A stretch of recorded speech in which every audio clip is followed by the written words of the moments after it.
பெண்களோட வாழ்க்கையில தாய்மை அடையிறது ரொம்பவும் முக்கியமான ஒண்ணு.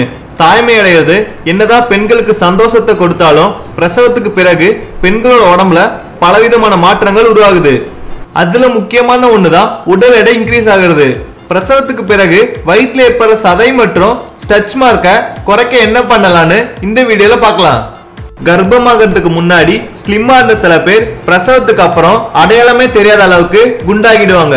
அது ஏன்னா பிரெக்னண்டா இருக்கிறப்போ கருவோட வளர்ச்சி அதிகரிக்கும் போது வயிறு பெருசாகும். அதாவது கர்ப்பப்பை பெரிதாகி பெரிதாகி வயிறு பெருசாகுது. 10 மாசம் எப்படி வயிறு கொஞ்சம் கொஞ்சமா பெருசாச்சோ அதே மாதிரிதான் கொஞ்சம் கொஞ்சமா சுருங்கும். சோ குழந்தை பெற்றெடுத்த தாய் தன்னோட வயிற்றோட அளவை குறைக்க ரொம்ப பொறுமையா இருக்கணும்.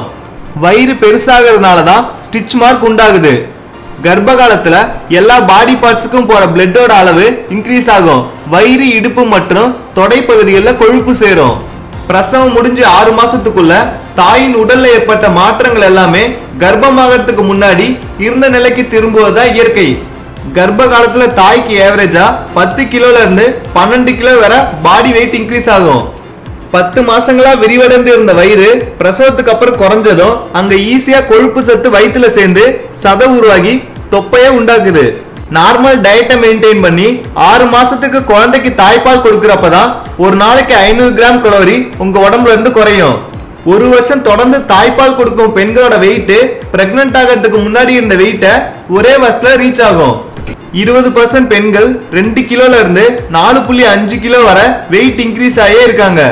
நார்மலா டெலிவரிக்கு அப்புறம் டயர்ட்னஸ், மனசோர்வு, குழந்தைய பார்த்துக்கிறதுன்னு கூடுதல் பொறுப்புனால ஏற்படுற டென்ஷனால ஸ்ட்ரெஸ் ஹார்மோன் இன்க்ரீஸ் ஆகிதான் உடல் எடை அதிகரிக்குது. மேலும் பேலன்ஸ்ட் ஆகாத உணவு முறை, உழைப்பே இல்லாத வாழ்க்கை முறையினால கூட உடல் எடை இன்க்ரீஸ் ஆகும். எந்த ஒரு ப்ராப்ளமும் இல்லாத சுகப்பிரசவமா இருந்தா லைட்டான உடற்பயிற்சி செய்யணும். வாக்கிங், பல்விக் ஃப்ளோ மற்றும் அப்டாமினல் கோர் மஸ்கிள் எக்ஸசைஸ் போன்ற இடுப்பு பகுதியில் இருக்கிற தசைகளை இருக்க செய்யும் பயிற்சிகளை செய்யணும்.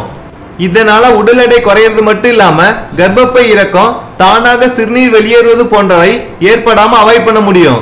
சிசேரியன் பண்ணவங்க 6 முதல் 8 வாரங்கள் கழிச்சு இந்த எக்ஸசைஸை டாக்டர் அட்வைஸோட பண்ணணும். தாய்ப்பால் கொடுக்கறத ஸ்டாப் பண்ணதுக்கு அப்புறம் உணவுல கலோரிஸோட அளவை ரெடியூஸ் பண்ணிட்டு எக்ஸசைஸ் பண்ணும்போது உடல் எடை ஃபாஸ்டா குறையும். உடல்ல இருக்கிற கலோரிஸை குறைக்க அரோபிக் எக்ஸசைஸான ஜாக்கிங், வாக்கிங், ஸ்விம்மிங், டான்சிங் எல்லாம் பண்ணலாம். நீங்க சாப்பிட்ற உணவுகள் தான் உங்க உடல் எடையை தீர்மானிக்குது. நார்ச்சத்து அதிகமா இருக்கிற வெஜிடபிள்ஸ், ஃப்ரூட்ஸ், சிறுதானியங்கள், கொழுப்பு சத்து கம்மியா இருக்கிற மீன் மற்றும் கடல் உணவுகள், முட்டையோட வெள்ளைக்கரு அதிகமா எடுத்துக்கணும். டேப்லெட் யூஸ் பண்ணி உடல் எடையை குறைக்க ட்ரை பண்ணா அதனால நிறைய சைடு எஃபெக்ட் வர வாய்ப்பு இருக்கு. பிரசவத்துக்கு பிறகு உடல் எடை இன்க்ரீஸ் ஆகிடுச்சுன்னு ஃபீல் பண்ணாம 1 வருஷம் பொறுமையா இருந்தீங்கன்னா உங்க உடல் பழைய நிலைக்கு திரும்ப வரும். அடுத்த வீடியோ பார்க்கறதுக்கு முன்னாடி கீழே இருக்க சப்ஸ்கிரைப் பட்டனை கிளிக் பண்ணி எங்க தமிழ் கேர் சேனலை மறக்காம சப்ஸ்கிரைப் பண்ணுங்க.